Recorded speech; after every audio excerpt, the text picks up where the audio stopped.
Welcome to Catholic Corner at 542. My name is Josh. And I'm Evan. He's filling in for Melanie because she's slacking this week. What can I say? But anyways, congratulations to God's Gals for winning last week's salvation. The middle school retreat is 1 month away. You think you're ready, but you never will be. Just remember that our day of service is on November 3rd. And congratulations, Samuel, on turning 2 years old. We're so proud of you. Back to you guys in the studio.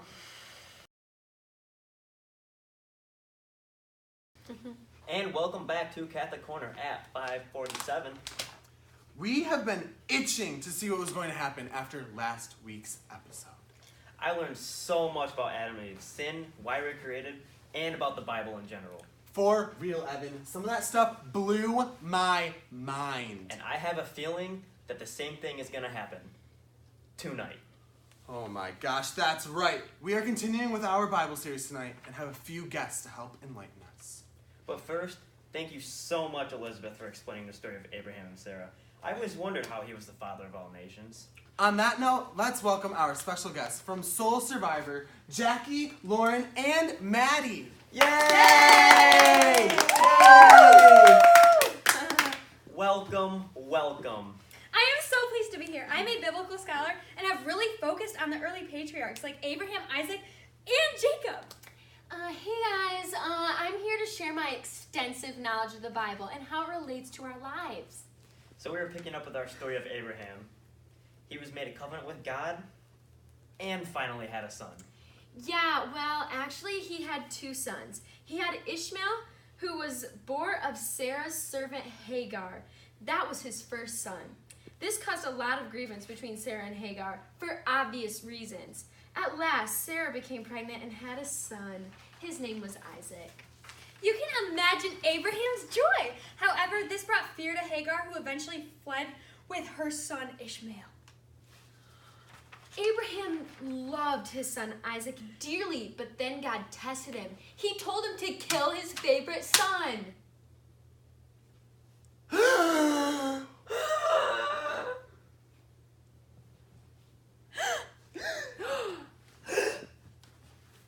Oh no. What happened? Here, take a look.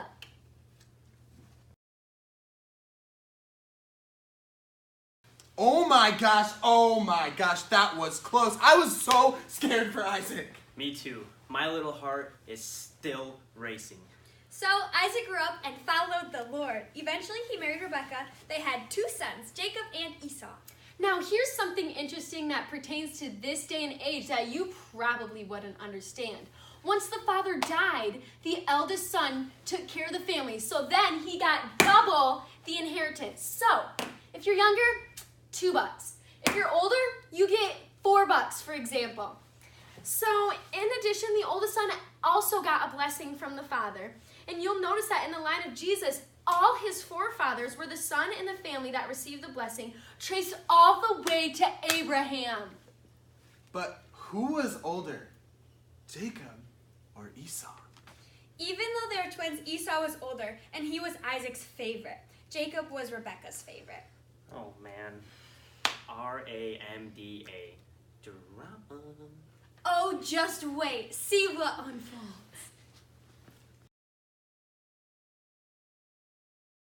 And we're back!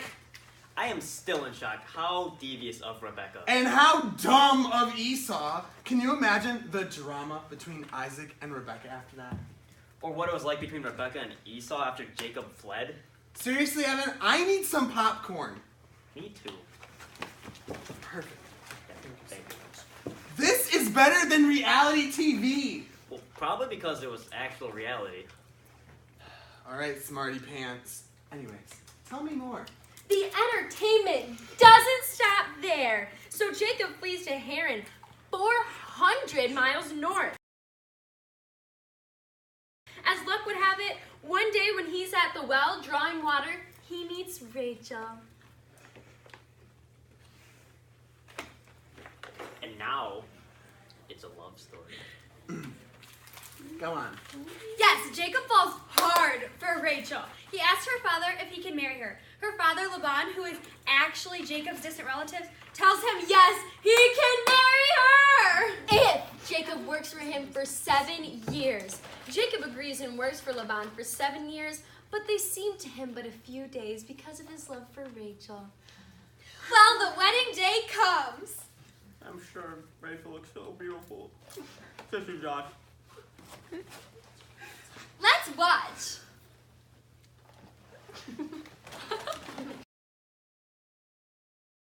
Jacob realized he married Leah, Rachel's sister! What? I am speechless. Honestly, I thought Leah was kind of cuter, a lot cuter, but it's whatever. But get this! Laban says to Jacob, So essentially, it was like God getting back at him for taking a blessing that was his older brother and that didn't belong to him. Mic drop. God literally dropped the mic on him. Well played, God. Well played. So the three of them remain there a while until Laban's sons become jealous of Jacob, and it's clear he needs to leave. He can stay with those who want to kill him or return home to his brother that wants to kill him. So he's pretty much a goner. Man, what a life, Jacob. So Jacob wrestles with God over the decision. God calls him back to Canaan and gives him a new name because he has a new mission. So he is to be called Israel now. Jacob, his wives, and children journey to Canaan where he and Esau make their peace. Finally peace for poor Jacob. Well, sort of. Their lives are full of drama. For example, Rachel can't have kids, but Leah had 6 sons and 1 daughter. Then, both Leah and Rachel's servants had another 4 sons with Jacob because they wanted to outdo each other. Rachel remained barren. Finally, God blessed Rachel, and she had a son named Joseph, who, of course, was Jacob's favorite.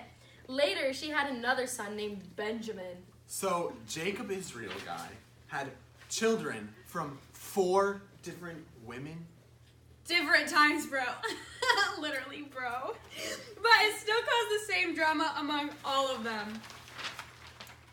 All the other brothers knew that Joseph was the fave, and they were jealous. So that brings us into the story of Joseph and Judah, both key characters. Judah was the 4th son of Isaac, and Joseph was Rachel's eldest son. Joseph was a dreamer and his father's favorite. One day, Jacob sends Joseph to meet his older brothers, and they see him coming in the bright, colorful coat that Jacob had given him, and they come up with a plan.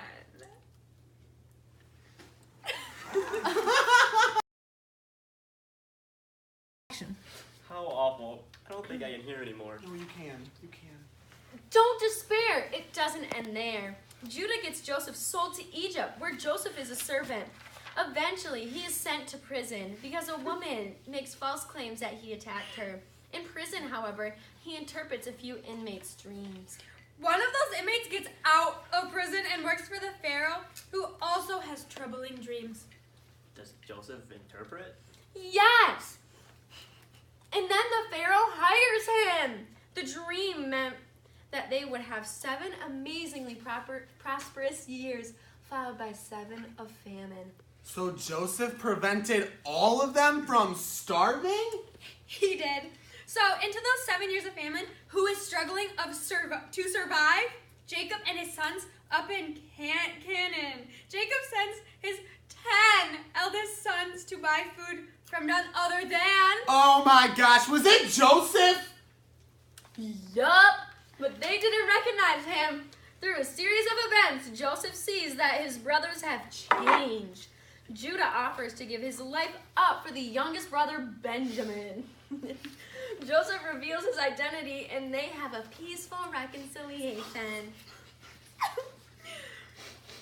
So beautiful. Jacob and his whole family, who are now known as the 12 tribes of Israel, moved to Egypt. Who is Israel? Jacob! Jacob. Right, so each of his 12 sons had their own families and became the tribes of Jacob or tribes of Israel. Before Jacob dies, he passes on his blessing. Who normally gets the blessing? The eldest. The oldest.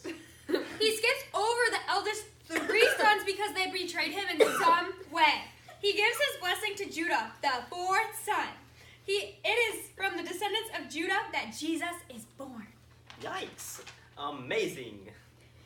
Yikes. Yikes! Yikes. Yikes! Yikes. Now, all of Abraham's descendants are in Egypt and no longer in the promised land? That is true. Jacob / Israel and all of his sons and their families are far from their homeland, and that is where they will stay for 400 years.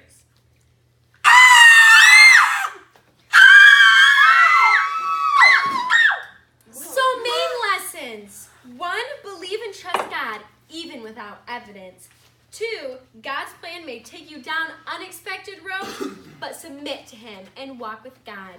That's all we have for tonight, folks. I'm Evan. And I'm Josh. Wait, I thought I was Evan. I'm Josh. I'm Evan. And we'll see you next week.